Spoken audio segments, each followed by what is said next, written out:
Hello, and welcome to our first London Gophers YouTube premiere. We thought this month we would try something new, and as we continue to be online, we hope to continue to try new ideas. Of course, we are open to suggestions as well. You'll find us in the chat along with our guest speaker for this evening, so feel free to get involved and ask questions. This month marks Go's 11th birthday, 2 more years until it reaches its rebellious streak, or perhaps it's already there. Our raffle this evening is Go Birthday. Enter and you have a chance at winning our free JetBrains licenses. Without further ado, here's Lorna Mitchell giving a talk on curating delightful Go SDKs from OpenAPI. Hi, I'm Lorna, developer advocate with Vonage, and this is a little bit weird because this Lorna is from the past. She pre-recorded this talk for you tonight. There's another one of me in the chat feeling mortified at watching herself on camera, but you can talk to that one about anything you want to during this talk. If you have questions, comments, advice, then that Lorna would love to have you distracting her from this experience. Tonight, I'm going to talk about generating SDKs, libraries, developer helper things from OpenAPI. Now, I think OpenAPI has an enormous impact on developer experience around APIs, but I'd like to start by introducing you to it, just in case anyone isn't already familiar. So what is OpenAPI? OpenAPI is a machine-readable format that describes every aspect of your API. So yes, thousands of lines of either YAML or JSON. It's a way of describing every endpoint, which methods or verbs you can use with that endpoint, what parameters it accepts, or how the post body should look in the request. And then also all of the responses that you can expect, the different status codes, different data formats of the response, and so on. It was very, very comprehensive, very, very verbose. And don't worry, there are some great tools available to work with it. If you're familiar with a standard known as Swagger from the past, then OpenAPI is the successor to that. SmartBear donated their Swagger standard to the community, so it's now looked after. It's a Linux Foundation project. Lots of different people are involved, big organizations, individuals, everything in between. So it's very open and it's owned by the community. So if you're still saying Swagger, you probably want to say OpenAPI today. Now we're currently on the 3.0 release. OpenAPI 3.1 is really, really imminent. That has some real quality of life improvements, things that were just not quite perfect in 3.0, much improved support for JSON schema. So if you are describing your objects that way, this is going to be amazing for you. And most exciting for me is that it has support for webhooks. I actually proposed this feature, which I think signifies how open this standard is, because I'm essentially nobody. And OpenAPI will have support for webhooks in the 3.1 release. So if you do have any kind of two-way APIs, Vonage does communications APIs, so as well as sending an SMS with an API call, you can also receive one. During the voice call that you started with an API call, you get events coming in. So there's a bunch of two-way things. A webhook documentation is going to be really, really valuable for us, but of course for anyone who sends event payloads or that kind of pattern over their APIs. So this sounds like a great way of describing APIs. But why would you do that? There are loads of advantages, and I think the most important thing that I want you to know is that this is not an internal tool for improving the API stuff, or it's not just an internal tool for improving your API stuff. When you describe your APIs using OpenAPI and you publish those descriptions, you enable a whole world of joy. First of all, they are in source control and they're text-based, so everyone can tell what changed. I mean, you can probably publish your own changelog off the version number. That's what we do. But also, you are giving developers control. You're giving them the ability to do whatever they need to do with the APIs. And I'm seeing more and more API gateways use OpenAPI and that kind of thing. It seems a bit counterintuitive to share your internal design stuff, but it's actually, this is the right thing to do. From the API descriptions, you can, for example, generate API reference docs, which we'll talk more about in a minute. You can import an OpenAPI description to Postman and get a ready-made collection of requests where you go and fill in your credentials and all the other parameters. You can use OpenAPI descriptions with a mock server. I use Prism from Stoplight. It's an open source JavaScript based server which reads my API description and then essentially impersonates the API, returning me some lorem ipsum text or the examples from my spec. We're also going to talk today particularly about one more thing that you can do with your API description, and that is to generate SDKs, libraries, or other code. There's a whole bunch of stuff you can do here. I have done this year and I'm excited to share my story. I want to just touch on the documentation aspect because I think a lot of organizations come to OpenAPI via this route. If you need to create API documentation, hopefully for a new API rather than a completely undocumented one, but you know, whatever, you have two options. One is write very detailed documentation in documentation format like Markdown or HTML or something. The other option is to describe your API using a format like OpenAPI. Now, I love OpenAPI as a basis for documentation because it really encourages documentation type things, such as descriptions. You can add Markdown into your description fields, and that's for every method, every request parameter, everything. You can kind of see it in this screenshot that with the description for this particular request to verification endpoint, I got bullet points, I got italics, I got inline code markup. You can put links out to other resources here. You can include diagrams or whatever you need, right? And so more is more when it comes to API reference. And an example can tell the story of 1,000 words. There's no replacement for just seeing the data. We describe all of our phone numbers as being in E164 format, which is absolutely correct. It's thorough. You can look it up on Wikipedia. You probably can't read the dark pink example here, but you can if you could, you would instantly see it's 44 and then a phone number. There's no plus sign, there's no zero. So you know exactly how to format your data for this API because the examples are present. OpenAPI is incredible at this. It's really designed to be really descriptive, and it's one reason why I don't particularly like OpenAPI that's generated from code. It's a nice starting point, but unless you're going to have all those examples and all that description and everything in your code, probably it needs to be the other way around, that you do the spec first and then everything else comes off that, where this is the main source and just the things that need to go out the other deliverables go.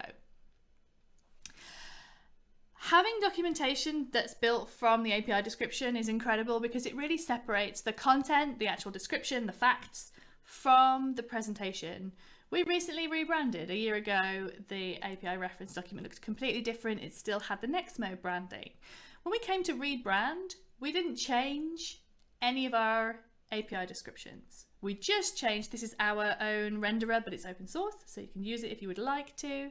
And I mean, then a few months later, we realized we needed to edit the places it still said Nextmo in the copy, in the API description, but the two are independent. Now this is cool for rebrand reasons, it's cool for reuse reasons. It's incredibly cool for lots of other reasons. So for example, I have some accessibility needs. I don't use a pointing device, I'm keyboard only.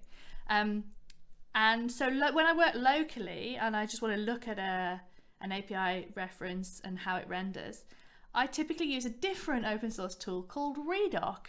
Redoc is really mainstream. You should have a look at it, definitely. They've been amazing at encouraging me to log accessibility tickets with them, and they've answered everything that I've sent them. Their tool's really usable, so it's more easy for me. So if I meet your API and I can't use your API description or API documentation because you have some mad inaccessible thing like a div with scroll bars, no, can't focus it. Tabbed interfaces are often really tricky as well. But if you publish me the API description, like I can access that with the tools that make sense to me. So it's incredibly inclusive, and in my case, life-changing. Let's talk about building SDKs and how they can contribute to delightful developer experiences. And the first one, of course, is don't make me think. By giving any sort of library or installable thing to developers, then you are giving them the autocomplete, the prompt for the parameters, the context within the tools that they use. This is a screenshot of VS Code. Your documentation, you're always going to need that, but I think the libraries can also be a real enabler. Right? I always think of the SDK as I'm aiding and abetting developers in their endeavors. And the number of things that those developers can do with the library that I built is so much more than I could possibly ever build myself. And I find that incredibly inspiring and motivating. SDKs are a lot more than just wrappers for your API.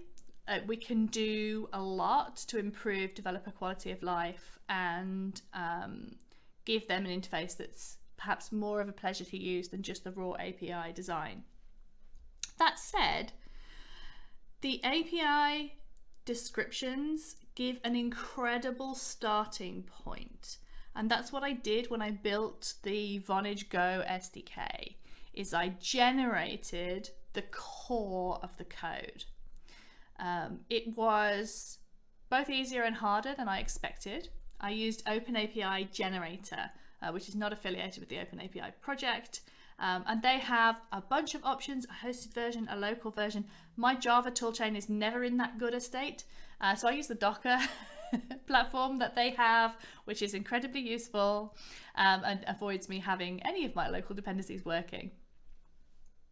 I've put my full command here. It's not that interesting, but just in case you want to refer to it, run the OpenAPI generator, ask it to generate, and then I'm feeding in my API description, which is verified.yaml, giving it a package name. Now, by default, it'll use OpenAPI as its package name, which is fine.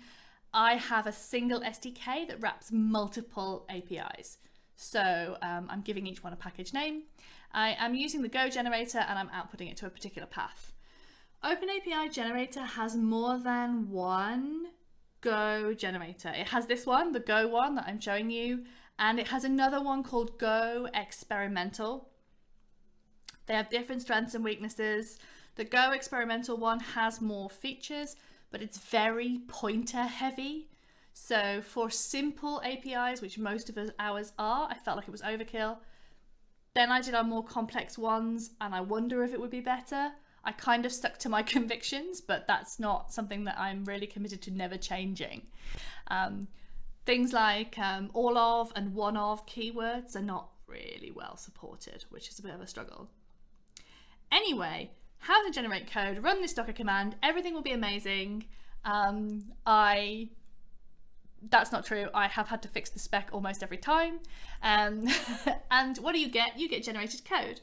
So this is, you get an API client and default handling. So that gives me basic HTTP wrapping. It puts the auth fields in the right place. It has all the parameters. It understands what they should be and where they should go, what you should do with them, how to serialize them all to JSON, all that sort of thing. Really crucially, for strongly typed language such as Go, you get all of the request and response models. And if you have described structures within those, you get those as well. And so they are all proper structs with their data types and with the correct JSON handling in the field tags so that your code knows how to unmarshal out of the box. this is what pushed me to generate code for Go, because it is just super laser intensive and entirely unmaintainable to create this stuff by hand. So this has been an amazing gift, and for me this was the compelling feature, and it was more compelling because it's a strongly typed language. What can I say about generated libraries? I'm going to say they're better than nothing. Almost always better than nothing. They're not great. Look, they're not. I feel that the fact that the code generators exist and you will publish your API descriptions kind of empowers developers. So it's self-help for developers. If there is nothing, they can use this. I'm not sure I would publish this as it is, because it's difficult to support. It's not a great user experience. Developers can generate it for themselves if they understand how to use it, and if not, never mind. I think I probably wouldn't publish this. But if there was no library at all, at least putting the API description through a generator will give you the HTTP handling. It gives you probably a bit of basic validation. And of course, it brings the autocomplete into the IDE, so you don't have to go read the API reference or have it open on the other screen all the time. It's pretty entry level. Better than nothing is the nicest thing I can think of to say. And I really think we can do better. And what's magic about this, especially with the generated code at the heart of it, is if you wrote an OpenAPI description just to get documentation, exactly as we did at Vonage, exactly as many other organizations have done, you get all this stuff for free. You've got the API description, you can import it into Postman, you can run the mock server, you can generate the client code. There's a whole bunch of things that we have here. And it's all tied back to this living document, this API description. Let's talk about generated code. I like to think of it like this. Here is my computer generated code, and it is fenced off with something spiky away from the handmade code that the users will interact with. And there's a couple of reasons for that. One is it is spiky. There are sharp edges on computer generated code. It's not something that is a delight to work with. But the generated code does the boring stuff. It does the heavy lifting. It does the repetitive stuff. It's doing the boilerplate, right? And then I can deal with the interesting bits. The other reason that it's fenced off is I don't believe you should modify this code. The API description will change. APIs are always in maintenance mode, right? Maybe we'll add a field, an extra option, improve the description, or there's a bunch of things. We can regenerate. So as the API changes, if the API changes, in a non-breaking manner, of course, we can regenerate the code and then, if necessary, adjust what's going on in our code. So we control the user interface. And I just built the user interface that I wanted, that made sense to me, and then just wrote some bodge code that moved everything around and renamed it in a stupid way to please what the generated code did. I really advocate that you don't edit the code that gets generated, just wrap it. In Go, we have a really neat feature, which is the internal modules. And that makes it really obvious to anyone using this package that they should not be relying on the code that is in there. So my code relies on the internal modules. They are liable to change. If the generator changes or the API changes or whatever, I am going to patch that in my code. You can think of this as the glue or the jam, but the computer generated code is not dependable. And we have a way of making that clear as a standard in Go, which I love.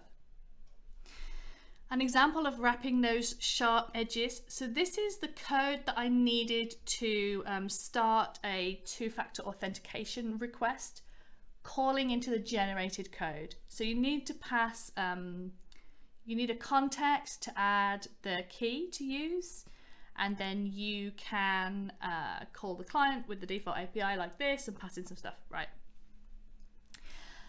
This is fine. Like fundamentally, maybe it's better than just using the HTTP library. Actually, the Go one's quite good, so maybe it's not. However, I then wrapped it and it looks more like this. So you give me some auth, you create a client, and then you do things with the client. And I've abstracted away all the things that you don't need to think of at any particular time. So we're looking at something that just really welcomes in the developer and tries to give them the ability to just do what they care about without getting in the way.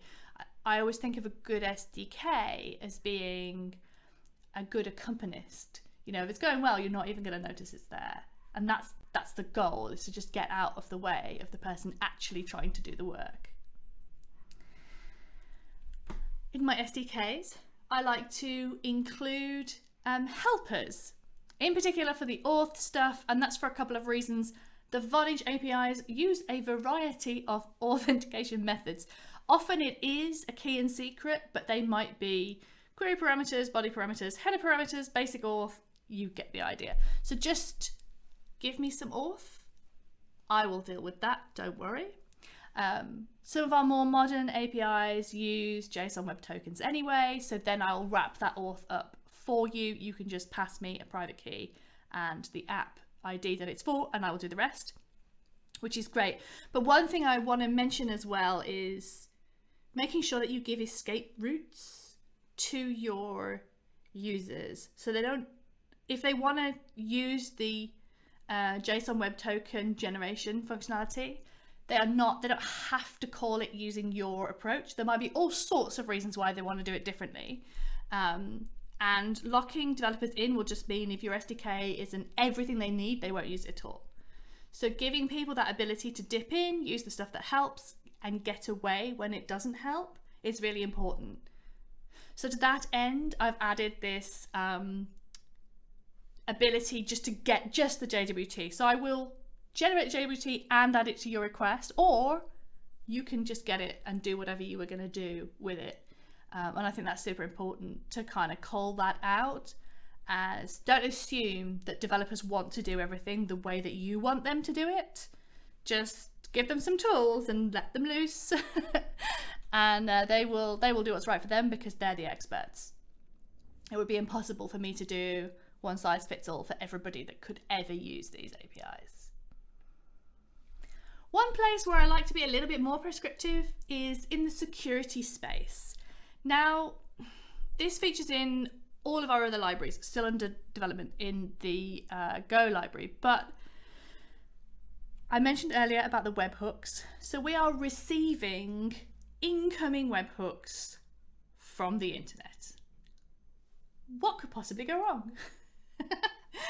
So I cannot enforce that everyone does the right thing in terms of the security features. For us, there's a signature process, there's a shared secret, and you check all your parameters and the generated signature, you generate the signature. If they don't match, panic, right? It's relatively straightforward, but it is still relatively tedious. I have very detailed documentation on how to do it with examples at every stage. And I still found that I talked about it quite often, or people just didn't bother to check the signatures. And that's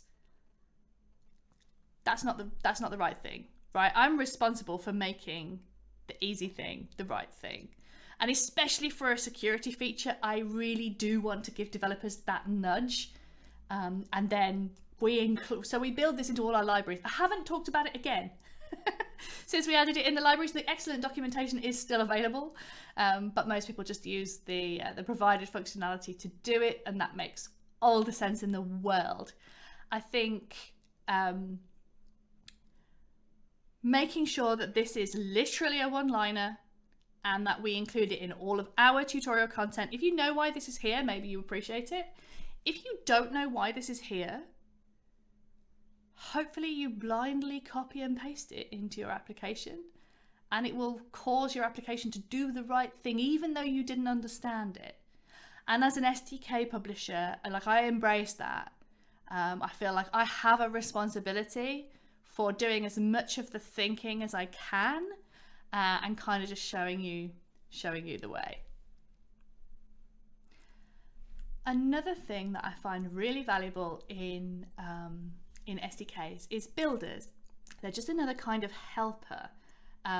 I'd like to apologise for the white space crimes on this slide. Had some struggle fitting it all in, but this is an NCCO builder. NCCO stands for Next Mode Call Control Object. Rebranding is still in process. And I actively intended not to add a builder to the first release of the Go SDK. This is the first release. It's brand new. It's been out about 6 weeks. If it's kind of an exploration to see if the Go community is a thing. Obviously, I know it's a thing. That's why I've made you an SDK. But if you want to go and star the project on GitHub so I can justify doing more things for this community, that'd be great. But yeah, specifically for Go, I didn't want to add a lot of bells and whistles. I just wanted to get this SDK out there and kind of enable people. We know this is a growing technology stack, and I am personally quite happy to be forced to work more with it because I'm really enjoying it, right? Turns out you can't just sling JSON around in Go the way that you can in less strongly typed languages. I think some of you know that I'm from a PHP background, right, where you can throw it around, whatever. It's a string, it's an array, who cares? Go doesn't have that. And I kind of initially ended up in some sort of nested map hell.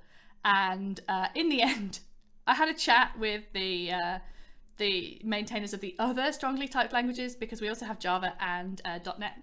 And they said, oh yeah, we use a builder. And I ended up almost building a builder just to be able to test that everything worked. So yeah, now we have a builder. It's amazing. I love it. So you just, all of the structures are described, they exist. It prompts you for the parameters that you need to add, and then it knows how to JSON marshal itself. You literally don't need to think about this. You just create the structure and throw it in. All my wrapper stuff does that for you. Like I say, I thought this was going to be really value add, but for this tech stack in particular, I think it's a must have. I don't want to work without this now. So that tells me that you probably don't either. Yeah. Cool. So let's think about how to make SDKs even more delightful. I think we've talked a bit about how the glue code that you create to interface between your users and the generated code is very important. And that's really important. Like, if you have not done that right, you can paper over all sorts of problems with good glue code or jam code. What are the other things that you can do to improve developer experience? Well, I think for customers, it has to be adding code examples for everything. Everything you think you should be able to do, write some words, show the code for everything. Don't just publish a library function. Right, show me what to do with it, make it easy to find. And if you know the Vonage stack, you'll know that we have code snippets for everything. The Go ones are stuck in a pull request. You can check next week for better examples. But I've done like standalone documentation on the Go SDK for now, which is also a great place to look. And some detailed tutorials. So we're working on a set of content that will show you how to do things that are perhaps calling more than one endpoint, or also showing you how to set up ngrok so you can receive a webhook and what to do with that. Just a little bit more than how to call each API endpoint, just more story. And I think those things are really, really, really valuable. As ever, the code is not the hard part, right? The humans, the squishy bits are the hard part. If you're publishing something like this, there are a couple of things that I think are really important, and that's to inform your own work and also to help your organization understand why this is important. So I'd recommend making sure that you can measure the download stats. So try and get some insight into that, which is not that great in the Go community, or I haven't understood how to do it. And also some usage stats. We just set a user agent. Obviously you can override that if that's a problem.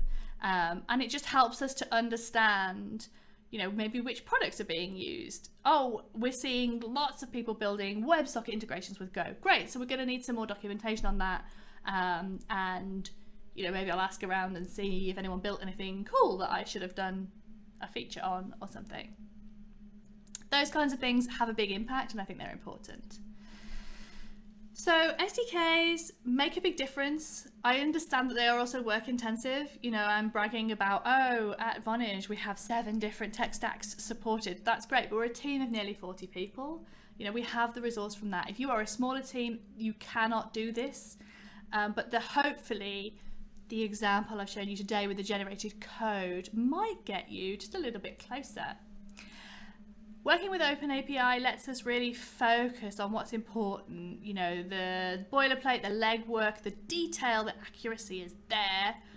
Don't let me write a full API's worth of wrappers with all the parameters and everything. That is not going to be accurate. But we can work on the experience of the developers, the way that we want things to work. So I think bringing those two things together, of kind of giving yourself a quick start and then really focusing on the user story and on the experience, that's how you make something cool. Obviously it's early days for us, so please don't be afraid to feed back to me on how you find it. I would love to know if anyone can send an SMS just quickly. I challenged our internal engineers who are not really web or API people. They build some of our internal tooling to do this, and they let's just say it was a mixed bag. Yeah, so I'd be interested to know how the rest of you get on. Okay, if you have questions, please start typing them now in chat. Other Lorna is hanging out there to talk to you. And I have some links to share. First up, the link to the library under discussion. Vonage Go SDK, early days, but we would love to have your feedback, and good or bad, really, because if there's more that we could do, then I want to be doing it. The second link there is to OpenAPI, the actual specification. It's a good reference. OpenAPI have some introductory documentation as well now, which can be really useful. So I think if you have visited this tooling space, this space before, and you found the tools, the docs, the ecosystem wasn't quite there, I really think it is now. I think this is a really good time to come back and give it another go, because everything's just a bit more ready, a bit more finished. Developer.nextmail.com/tools for all our other SDKs, because the Go one's not official yet, and OpenAPI.tools for every tool you could ever need, some that you never will, relating to OpenAPI. And finally, my contact details, my blog. I know it's not very fashionable, but I still do blog pretty regularly, and I would love to kind of share that content with you, and of course interact with you after today. My other contact details are there as well. So with that, that's everything from me. Thank you so much for your attention, and take care. Thank you very much, Lorna from the past. I hope Lorna from the present enjoyed your talk as much as myself from the past did, as he watched it before recording this voiceover. Once again, our raffle is Go Birthday. You will have until tomorrow to submit your entry. Our next meetup will be December 16th, and we are hoping to do something more to the season, so stay tuned. Thanks again to our speaker Lorna, to our sponsors Tyke and JFrog, and I hope everyone has a lovely rest of the evening.